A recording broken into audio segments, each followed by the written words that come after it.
chapters 16 to 19, how it's a foreshadowing of the end.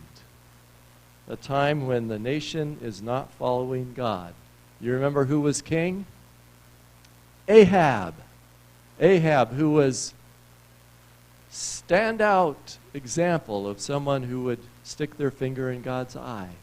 He was worse than all who were before him. So Ahab was a king who was not leading the people to follow God. God's people were in the minority at that time. When Elijah announced on the mountain, if the Lord is God, serve him. And the people didn't say a word about the Lord being God. He felt alone there. Before the fire fell, there was a time of 1,260 days leading to a time of decision and judgment. 1,260 days. And then a decisive sign, which in Elijah's day was fire from heaven. Could it be there would be fire from heaven at the end? According to Revelation 13, Revelation 13 tells us that there is a power who will cause fire to come down from heaven in the sight of men to do what? To deceive. The next verse says, to deceive. So the fire from heaven at the end is not from God. Not from God. There were still two groups after the fire fell in Elijah's day. There was a group who went to eat and drink, Ahab. And there was a group who went to watch and to pray. That was Elijah and his servant. And Elijah would pray, and he sent the servant, go look. Is there any sign of rain? And he came back. No, no, no. 7 times he came back. And the 7th time, he said, well, I see a cloud about the size of a man's hand. And what did Elijah say? That's the sign. Could it be that when Jesus comes again, there will be a sign about the size of a man's hand, a cloud in the sky? Did Elijah have to pray for the rain to come?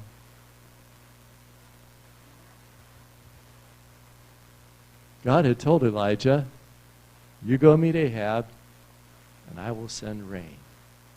God had promised, I will send rain. Was the rain coming whether Elijah prayed or not?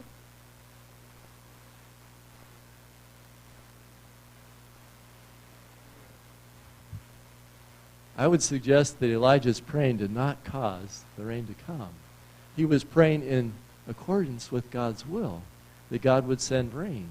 Is Jesus going to come because I pray that Jesus will come?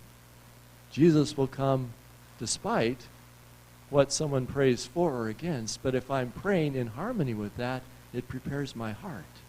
That's why it was important for Elijah to pray. God had already promised. Jesus says, I am coming again. I'm coming. Get ready. So there's a reminder that there are two groups. Those who are going back to business as usual, like Ahab, and those who are watching and praying. And then in chapter 19, when there was a death decree, what did Elijah do? Headed out of town. He left town. And he was sustained. Had he had the foresight, because he was a prophet, to secure a bunker? No. He relied on angels who came and brought food and water. And he was sustained for a 40-day trip to meet God at Mount Horeb, the mountain of God.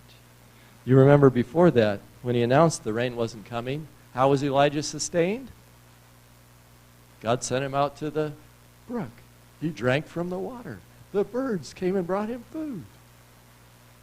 But eventually the spring dried up. And sometimes the spring dries up. I've heard of it happening. People who came to church and said, pray, pray, our spring is dried up. It could happen. And so God sent him on to Zarephath. And then he was sustained through the miraculous provision of meal and oil. God used a widow there at Zarephath to bless Elijah. And she was blessed as well. Because before they separated, she said, now I know that what you say is from God. Even though they had a dark experience when her son died, God used Elijah's going there to be a blessing to her. God used someone else to benefit Elijah. And then the last thought, God used angels to sustain him. Could it be that way before Jesus comes? Could God use a brook and birds? Could God use someone you've never met before, a widow of Zarephath? Or could God use angels to sustain you? Could it be? Why does Jesus come back? Do we know?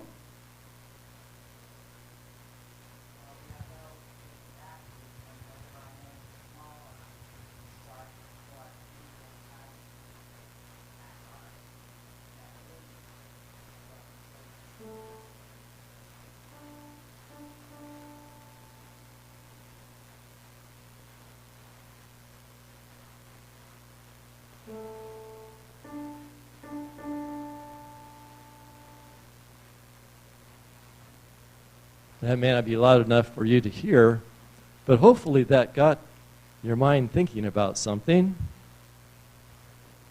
Here comes the groom, all robed in white. His head and hair are white like wool, as white as snow. His voice is the sound of many waters, and his eyes are on you. Because in his eyes you are worth everything. Why does Jesus come again? He comes to claim his bride. Now, if Jesus is coming to claim his bride, is he in any hurry? Does he care? I would think Jesus wouldn't be putting it off unnecessarily. Wouldn't he be eager to come? When Jesus walked on this earth, the custom of the day was that the groom would come to the bride's father's house, and there they would get engaged. The groom would pay the dowry. And once the dowry was paid, they were practically married. We see Jesus as coming to this earth and paying a dowry. What was the dowry? Yeah, it was his life. And then Jesus went back to the Father's house, as was the custom of his day, to prepare a place where the couple would live.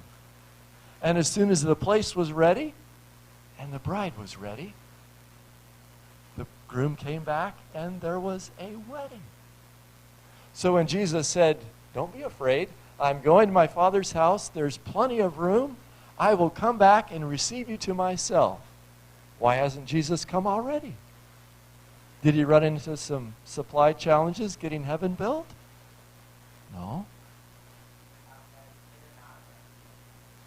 That's right, Eli. He's waiting for the bride to get ready. Is the bride eager to get ready?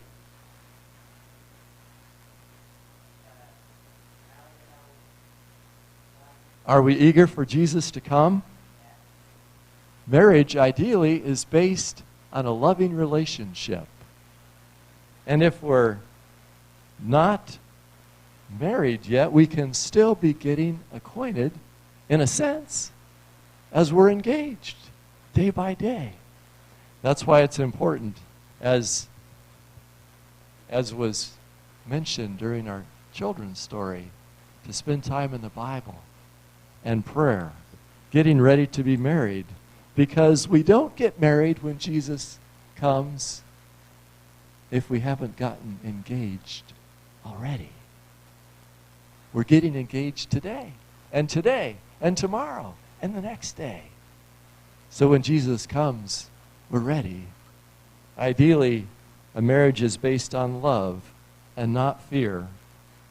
I picture God's people in the last days as making decisions based on love for God. I think of Daniel's 3 friends who stood before the king, who was very mad, furious. Heat that furnace up hotter, 7 times hotter. And Daniel's friends said, it's okay. You don't have to do this over. We understood the instructions. We're not comfortable bowing down to your image. Our God, who we serve, is able to deliver us, and he will. But if he doesn't, we're still with him. They didn't say, oh, your majesty, whatever you want us to do, we'll do. We can't bow down to that, but we'll do community service, 1,000 hours, sure, whatever, we'll do it. No, they really weren't that worried about it. They weren't making their decision based on fear. They loved God. They trusted in God. Wouldn't it seem like God's people at the last would be like that? They would trust God. They would make decisions based on love for God, not based on fear. Not fear. When Jesus was in the Garden of Gethsemane, he was not saying, Father, bring it on. I can do this. No. No. He shrank from the test that was before him. But he said, Father, your will. I trust you. And he was strengthened to endure.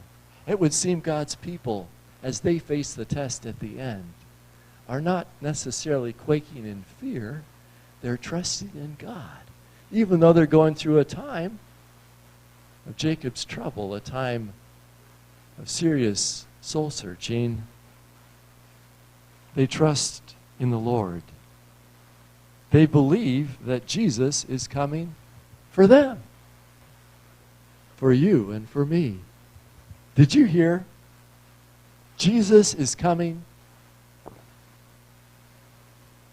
in 1987. It's all here. Based on Leviticus chapter 25, the year of Jubilee. It's a little more complicated than this, but don't you believe in the year of Jubilee, every 50th year, according to Leviticus 25, slaves would be set free. It would be the reset. All debts would be forgiven. When the year of Jubilee began, a trumpet sounded. And when Jesus comes again, Paul tells us, there will be the sound of a trumpet. A trumpet call of God. Jesus said in Matthew the 5th chapter that he came not to destroy the law, but to fulfill the law. And part of the law is the ceremonial law, which includes the year of Jubilee. What greater Jubilee could there be than the return of Jesus, when all debts are forgiven, all sins are forgiven. We are free in Christ. When Jesus comes, do you believe Jesus is coming in 1987? It's 24 pages of charts and graphs and proof texts. It's all here. But some of you are skeptical for a valid reason. Why is that? Because 35 years ago, Jesus did not come in power and glory, as was predicted by that presentation. Who would believe that Jesus was coming in 1987?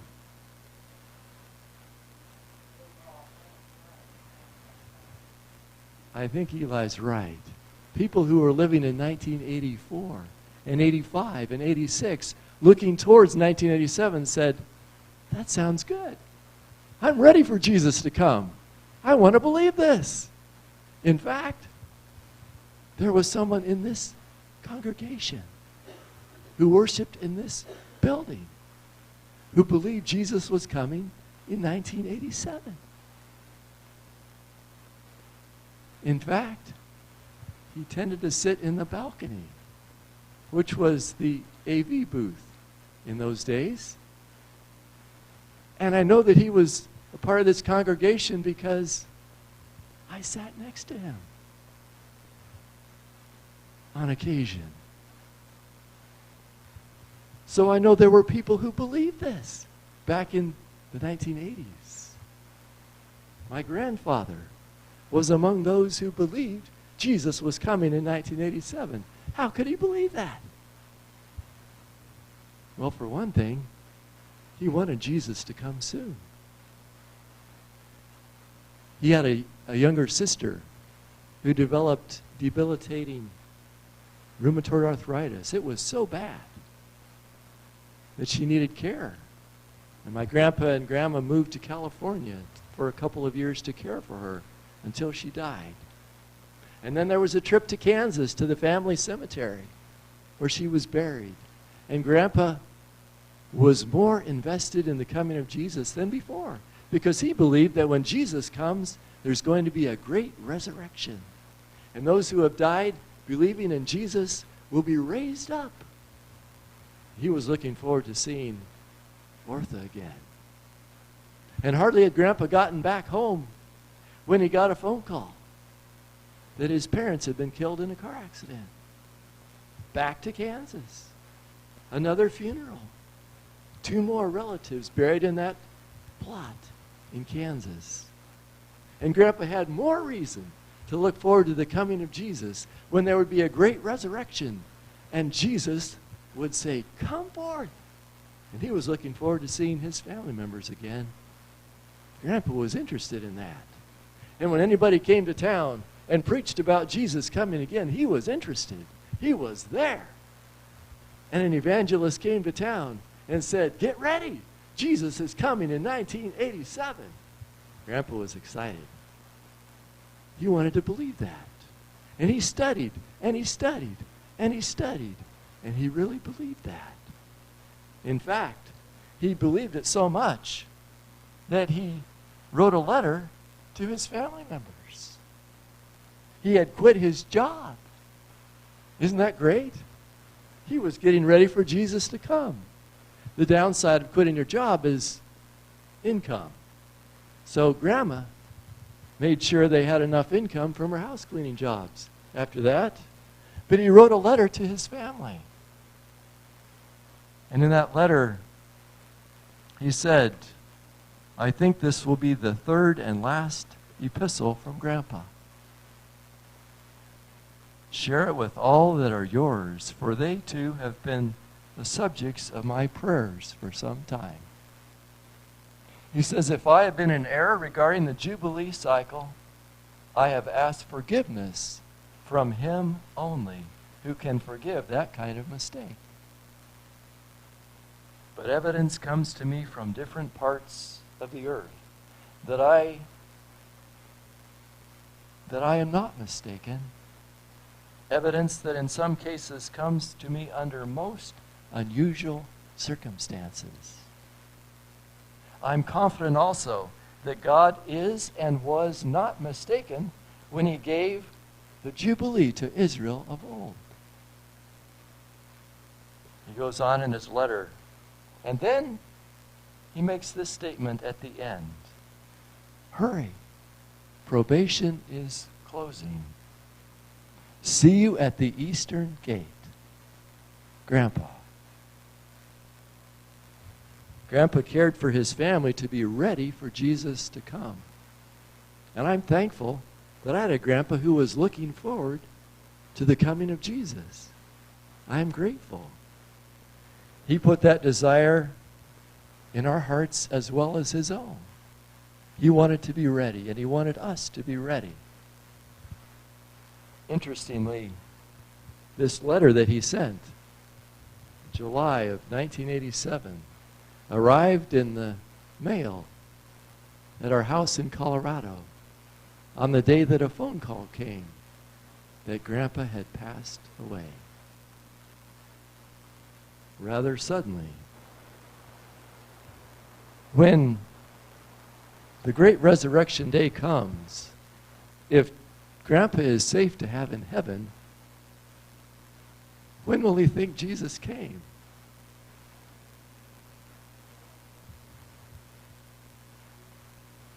It would seem that God was gracious to Grandpa in letting him go to sleep, because Grandpa was really into this.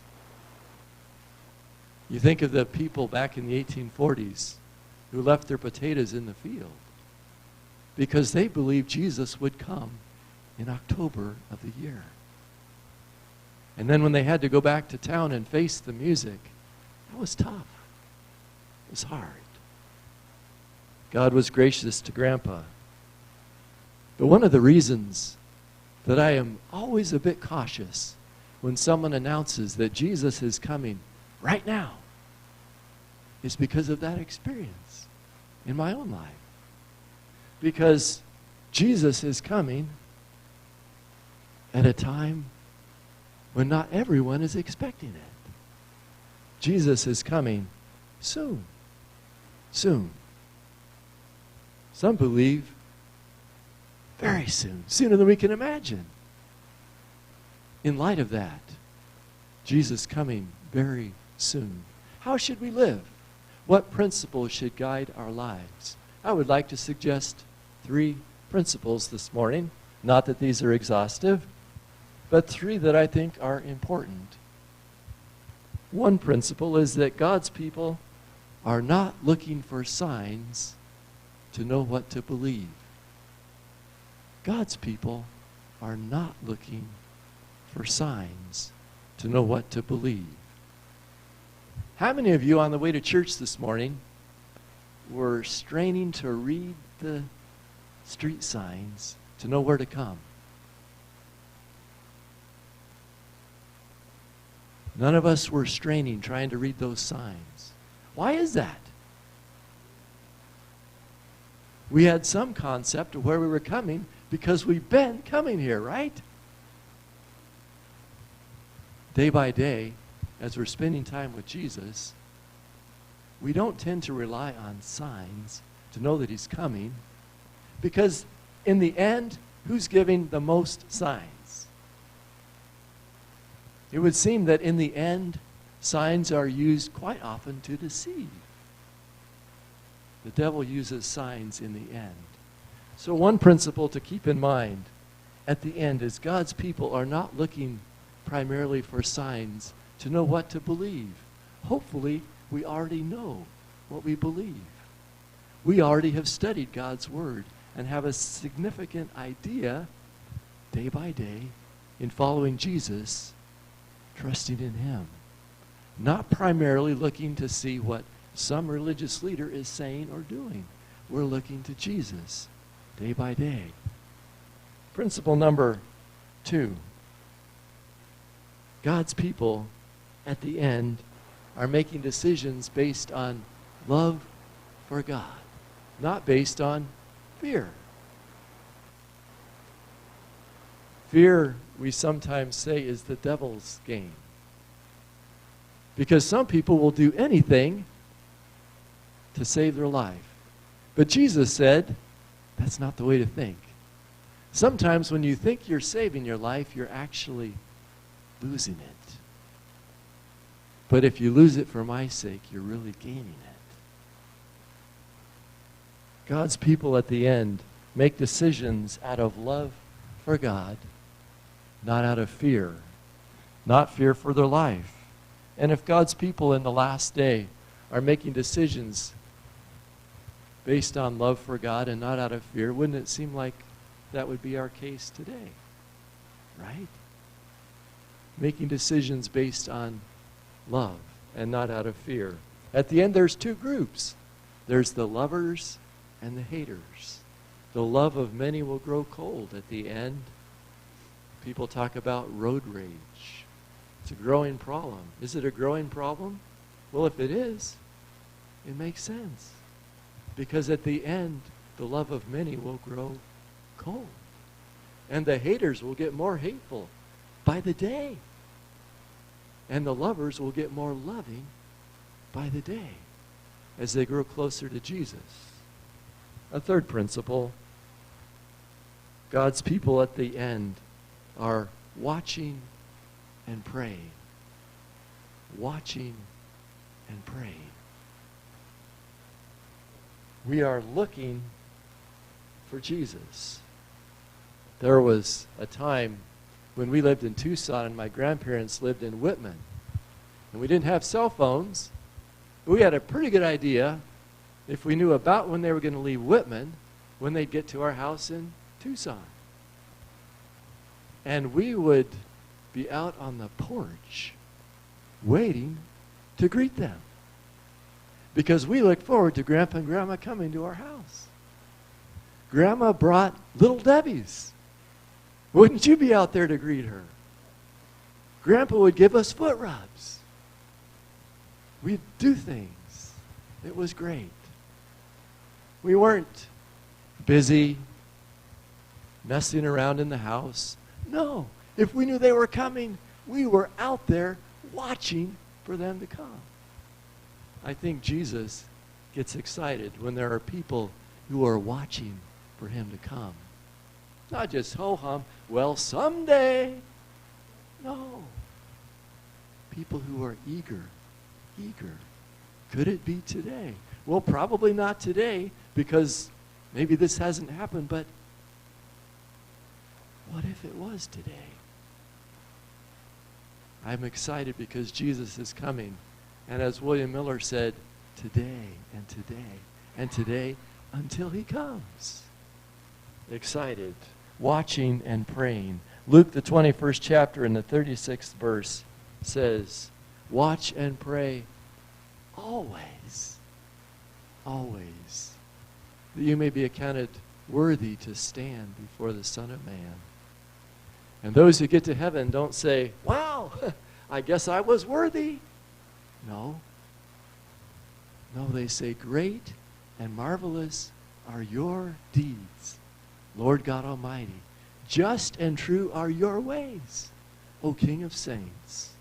Great and marvelous are your deeds. God is so big, he was able to save Jacob. God was so big, he was able to save you and to save me by his grace. At the end, God's people will not be primarily looking for signs to know what to believe. God's people will be operating out of love, not out of fear. And God's people will be watching and praying for Jesus' soon return. And if it's that way for God's people at the end, wouldn't it be that for us today and tomorrow and the next day until Jesus comes? Jesus said, I stand at the door and knock. If any man opens the door, I will come in. We'll eat together. So in a sense, Jesus is coming today and tomorrow and every day until he comes in the clouds of glory. And as we welcome him day by day, we're prepared to welcome him in the clouds of glory.